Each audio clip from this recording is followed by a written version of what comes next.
allihii ku hayo kaligiisa wax kastaba karaayo allah kulli shay qadiraya allah ku sugnaatay rabbiyo allah noo kaalmeey ya allah karimo ilaahu noo kaalmeey ya raxmaan karimo ilaahu noo kaalmeey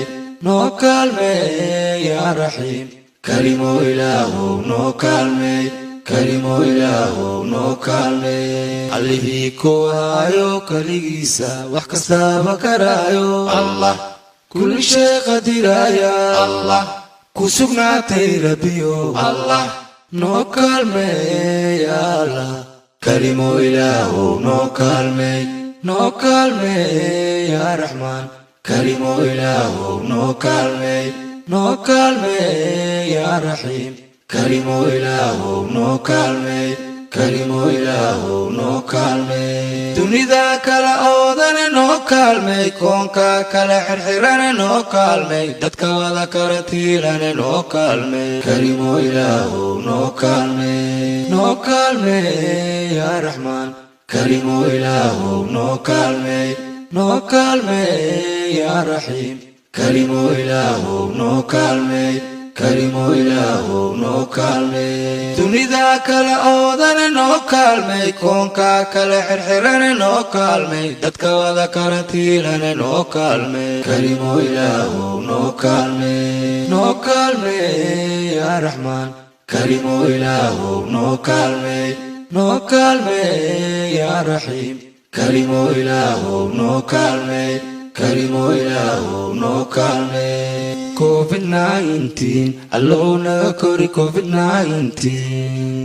kurbadiyo halistiisa karimona dhaafi COVID-19 karimo ilaahu noo kaalmeey COVID-19 allow naga kori COVID-19 kurbadiyo halistiisa karimona dhaafi COVID-19 karimo ilaahu noo kaalmeey coronavirus dadkeena Soomaaliyeed kuligooda kuwa maqan iyo kuwa jooga karima loo ka badbaadi allow naga kori karimo na dhaafi COVID-19 coronavirus allow naga kori karimo na dhaafi COVID-19 coronavirus karimo ilaahu noo kaalmeey ya raxmaan karimo ilaahu noo kaalmeey ya raxiim karimo ilaahu noo kaalmeey coronavirus dadkeena Soomaaliyeed kuligooda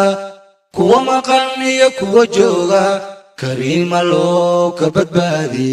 allow naga kori karimo na dhaafi COVID-19 coronavirus allow naga kori karimo na dhaafi COVID-19 coronavirus karimo ilaahu noo